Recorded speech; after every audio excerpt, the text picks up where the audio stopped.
Line Kashmir honey. அழகும் வாசனையும் கமழும் காஷ்மீர் லயன் காஷ்மீர் ஹனி. அசல் தேன் அசந்தேன்.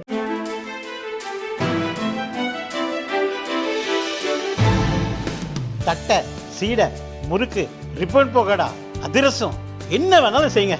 ஒரே ஒரு 5 லிட்டர் இதய மந்த்ரா கடல் எண்ணெய் பேக் ஒரு மாசம் முழுசுக்கும் அத்தனை சமையல முடிச்சு விடலாம். இதய மந்த்ரா. வணக்கம். செய்தி சுருக்கம். பார்லி மழைக்கால கூட்டத்தொடர் இன்று துவக்கம். பார்லிமெண்ட் மழைக்கால கூட்டத்தொடர் இன்று துவங்கி ஆகஸ்ட் 21 வரை நடக்க உள்ளது.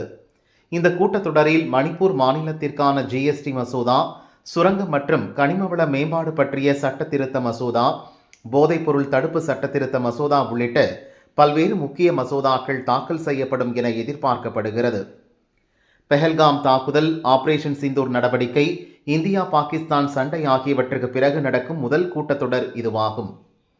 இதில் பல்வேறு பிரச்சினைகளை கிளப்ப எதிர்க்கட்சிகள் திட்டமிட்டுள்ளன. இந்தியா பாகிஸ்தான் சண்டையை ட்ரம்ப் நிறுத்தியதாக கூறியது, பீகார் வாக்காளர் பட்டியல் சிறப்பு திருத்தம் உள்ளிட்ட 8 பிரச்சினைகளை எழுப்ப இண்டி கூட்டணி கட்சிகள் முடிவு செய்துள்ளன. இதற்கு பதிலடி கொடுக்க மத்திய அரசும் தயாராக உள்ளது. இதனால் பார்லிமெண்ட் மழைக்கால கூட்டத்தொடர் அனல் பறக்கும் என எதிர்பார்க்கப்படுகிறது. அமைச்சர் நேருவை விட்டு ஆழம் பார்க்கும் ஸ்டாலின், இபிஎஸ் குற்றச்சாட்டு. அதிமுக பொதுச் செயலாளர் பழனிசாமி வெளியிட்ட அறிக்கை. மக்களை காப்போம், தமிழகத்தை மீட்போம் என்ற பெயரில் 31 சட்டசபை தொகுதிகளில் 12.5 லட்சம் மக்களை சந்தித்துள்ளேன். அனைத்து தரப்பினரும் 52 மாத கால முதல்வர் ஸ்டாலினின் ஃபெயிலியர் மாடல் ஆட்சியில் சந்தித்து வந்த வேதனைகளை எடுத்துரைத்தனர். திமுக ஆட்சி பல பொய்களை மட்டுமே கூறி மக்களை மடைமாற்றம் செய்து வஞ்சித்துக் கொண்டிருக்கிறது. மக்கள் நலனை தள்ளி வைத்துவிட்டு தமிழகத்தை கொள்ளையடிப்பதில் மட்டுமே முதல்வரும் அவரது அமைச்சரவை சகாக்களும் குறியாக இருக்கின்றனர். அமைச்சர் நேரு எனது பயணத்தை தவறாக சித்தரித்து அவதூறு பரப்பியிருக்கிறார். உண்மை என்னவென்றால், அறிக்கை என்ற பெயரில் அமைச்சர் நேருவை விட்டு ஸ்டாலின் ஆழம் பார்த்துள்ளார். மருமகனை காப்போம், மகனை காப்போம், ரியல் எஸ்டேட் வாயிலாக தமிழகத்தை கூறு போட்டு விற்போம், போதை பழக்கத்தை பரப்புவோம், கோடிக்கணக்கில் கொள்ளையடிப்போம், சொத்துக்களை வெளிநாட்டில் முதலீடு செய்து ஊழல் பணத்தை தமிழகத்திற்கு கொண்டு வருவோம் என்ற முதல்வரின் எண்ணத்தை கூறும் விதமாகவே அமைச்சர் நேருவின் பேச்சு உள்ளது. ஸ்டாலின் என்ன மடைமாற்றம் செய்தாலும் எனது எழுச்சி பயணம் தொடரும். தவறு செய்த தற்போதைய ஆட்சியாளர்கள் அனைவரும் அதற்கு தக்க பதில் சொல்ல வேண்டிய நிலை வரும் என்றும் தெரிவித்துள்ளார். ஓரணியில் தமிழகம் திட்டம், நிபந்தனையில் திடீர் தளர்வு. 2026 சட்டசபை தேர்தலுக்காக அனைத்து ஓட்டுச்சாவடிகளிலும் உள்ள மொத்த வாக்காளர்களில் 30% பேரை கட்சி உறுப்பினராக சேர்க்கும் இலக்குடன் ஓரணியில் தமிழகம் என்ற திட்டத்தை திமுக துவங்கியுள்ளது. பூத் வாரியாக செல்லும் நிர்வாகிகள் திமுகவில் சேரும் புதிய உறுப்பினர்களின் செல்போன் எண்ணை பதிவு செய்ய வேண்டும். செயலியில் பதிவு செய்யப்பட்ட எண்ணுக்கு வரும் ஓடிபியை பதிவு செய்தால் மட்டுமே புதிய உறுப்பினர் சேர்க்கை உறுதிப்படுத்தப்படும். இந்த உறுப்பினர் சேர்க்கை பணி தினமும் கட்சி தலைமைக்கு அனுப்பி வைக்கப்படுகிறது. ஒரு செல்போன் எண்ணில் கூடுதல் உறுப்பினரை பதிவு செய்தால் அந்த பதிவு ஏற்றுக்கொள்ளப்படாமல் மேலிடத்துக்கு கட்சியினர் விளக்கமளிக்க வேண்டிய நிலை ஏற்பட்டது.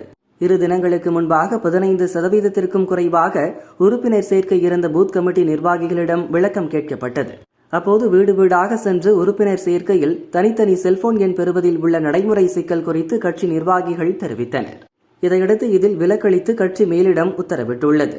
அதன்படி ஒரே செல்போன் எண்ணில் 4 பேரை உறுப்பினர்களாக சேர்க்கும் வகையில் செயலியில் மாற்றம் செய்யப்பட்டுள்ளது. மேலும் உறுப்பினர் சேர்க்கையை தீவிரப்படுத்துமாறு திமுக மாவட்ட செயலர்கள் வாயிலாக அறிவுறுத்தப்பட்டுள்ளது. வைகோ மன்னிப்பு கேட்க கோரி உண்ணாவிரதம், மல்லை சத்யா முடிவு. மதிமுக துணை பொதுச் செயலர் மல்லை சத்யா மீது கட்சியின் பொதுச் செயலர் வைகோ பல்வேறு குற்றச்சாட்டுகளை சுமத்தினார். குறிப்பாக, என்னுடன் மல்லை சத்யா பல போராட்டங்களில் பங்கேற்றார் என்பதற்காக அவர் துரோகம் செய்யவில்லை என்றெல்லாம் கூற முடியாது என வைகோ பேசியது கடும் அதிர்ச்சியை ஏற்படுத்தியது. இந்நிலையில் தன்னை துரோகி என விமர்சித்த வைகோ அந்த வார்த்தையை வாபஸ் பெற வேண்டுமென வலியுறுத்தியும் மதிமுக தொண்டர்களிடம் நீதி கேட்டும் உண்ணாவிரத போராட்டம் நடத்த மல்லை சத்யா முடிவெடுத்துள்ளார். இதற்காக சென்னை ராஜரத்தினம் ஸ்டேடியம் அருகில் போலீசார் அனுமதி வழங்கினர். அங்கு உண்ணாவிரதம் இருந்தால் அதன் அருகிலேயே உள்ள மதிமுக தலைமை அலுவலகத்தில் வைகோ ஆதரவாளர்கள் குவிக்கப்படுவர். அப்போது தன் ஆதரவாளர்களுடன் மோதல் ஏற்பட்டுவிடக் கூடாது என்பதற்காக வேறு இடத்தில் அனுமதி தருமாறு போலீசாரிடம் மல்லை சத்யா கேட்டிருப்பதாக தகவல் வெளியாகியுள்ளது. மாதம் 60 கோடி ரூபாய் கல்லா கட்டிய ஜெகன், மாஜி முதல்வர் மீது சிஐடி குற்றச்சாட்டு. ஆந்திராவின் முதல்வராக இருந்தவர் ஒய்எஸ்ஆர் காங்கிரஸைச் சேர்ந்த ஜெகன்மோகன் ரெட்டி. 2019 முதல் 2024 வரை அந்த பதவியில் இருந்தார். இவரது ஆட்சி காலத்தில் மது கொள்முதல் மற்றும் விற்பனையில் ஊழல் நடந்ததாக குற்றச்சாட்டு எழுந்தது. 2019 ஜெகன் முதல்வர் பதவிக்கு வந்ததும் தனியாரிடமிருந்த மதுக்கடைகள் ஆந்திர பிரதேச மதுபான கழகத்தின் கீழ் வந்தன. அதற்கு தேவையான மது வகைகளை பிரபலம் இல்லாத நிறுவனங்களிடமிருந்து கொள்முதல் செய்ய கமிஷன் பெற்றதாக புகார் எழுந்தது. இது தொடர்பாக சிறப்பு புலனாய்வு குழு நடத்திய விசாரணையில் 3500 கோடி ரூபாய் வரை ஊழல் நடந்தது தெரியவந்தது. இந்த ஊழல் தொடர்பாக ஜெகன்மோகனுக்கு நெருக்கமானவராக கருதப்படும் ராஜம்பேட்டை லோக்சபா எம்பி மிதுனிடம் சிறப்பு விசாரணை குழுவினர் விசாரணை நடத்தினர். அவர் உட்பட 12 பேர் சமீபத்தில் கைது செய்யப்பட்டனர். இந்த வழக்கில் விஜயவாடா நீதிமன்றத்தில் 305 பக்க குற்றப்பத்திரிகையை சிறப்பு விசாரணை குழு தாக்கல் செய்துள்ளது. அதில் முன்னாள் முதல்வர் ஜெகன்மோகன் பெயர் குற்றவாளியாக சேர்க்கவில்லை. அதே நேரத்தில் மாதம் 60 கோடி ரூபாய் வரை லஞ்சமாக பெற்றதாக அதில் கூறப்பட்டுள்ளது. தர்மஸ்தலா கோயில் அருகே பெண்கள் கொன்று புதைப்பு, பாலியல் பலாத்காரம் செய்யப்பட்டவர்கள். கர்நாடகாவின் கடலோர மாவட்டமான தட்சிண கன்னடாவின் தர்மஸ்தலாவில் பிரசித்தி பெற்ற மஞ்சுநாதா கோவில் உள்ளது. இங்கு 21 ஆண்டுகளுக்கு முன் ஊழியராக வேலை செய்த பீமா என்பவர் கடந்த 4ஆம் தேதி தர்மஸ்தலா போலீஸ் நிலையத்தில் ஒரு புகார் அளித்தார். அதில் 1998 முதல் 2004 வரை மஞ்சுநாதா கோயிலில் தூய்மை பணியாளராக வேலை செய்தேன். அந்த காலகட்டத்தில் பாலியல் பலாத்காரம் செய்து கொல்லப்பட்ட 100க்கும் மேற்பட்ட பெண்களின் சடலங்களை மேற்பார்வையாளர் உத்தரவுப்படி கோயில் அருகே நேத்ராவதி ஆற்றங்கரையில் புதைத்தேன் என பீமா கூறியிருந்தார். சிபிஐயில் பணியாற்றி ஓய்வு பெற்ற பெங்களூரைச் சேர்ந்த சுஜாதா என்பவர் 2003 தர்மஸ்தலா சென்ற தமது மகள் அனன்யாவை காணவில்லை.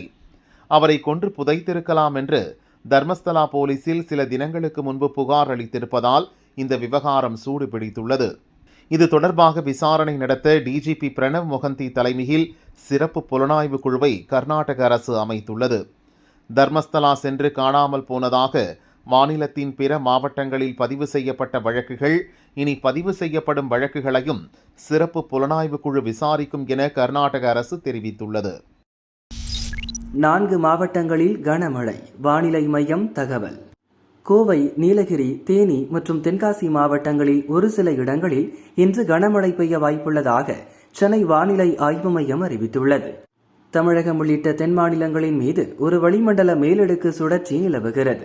இதன் காரணமாக தமிழகத்தின் சில இடங்கள், புதுச்சேரி மற்றும் காரைக்கால் பகுதிகளில் இன்று முதல் 3 நாட்களுக்கு இடி மின்னல் மற்றும் மணிக்கு 50 கிலோமீட்டர் வேகத்தில் பலத்த காற்றுடன் மிதமான மழை பெய்யலாம். கோவை, நீலகிரி, தேனி, தென்காசி மாவட்டங்களில் ஒரு சில இடங்களில் இன்று கனமழை பெய்ய வாய்ப்புள்ளது. கோவை, நீலகிரியில் சில இடங்களில் நாளை கனமழை பெய்ய வாய்ப்புள்ளது. சென்னை மற்றும் புறநகர் பகுதிகளில் இன்று வானம் ஓரளவு மேகமூட்டமாக காணப்படும். சில இடங்களில் இடி மின்னலுடன் லேசான அல்லது மிதமான மழை பெய்யலாம். தமிழக கடலோர பகுதிகள், மன்னார் வளைகுடா மற்றும் குமரிக்கடல் பகுதிகளில் இன்றும் நாளையும் மணிக்கு 60 கிலோமீட்டர் வேகம் வரை சூறாவளி காற்று வீசக்கூடும். எனவே இப்பகுதிகளுக்கு மீனவர்கள் செல்ல வேண்டாம் என்றும் அறிவுறுத்தியுள்ளது.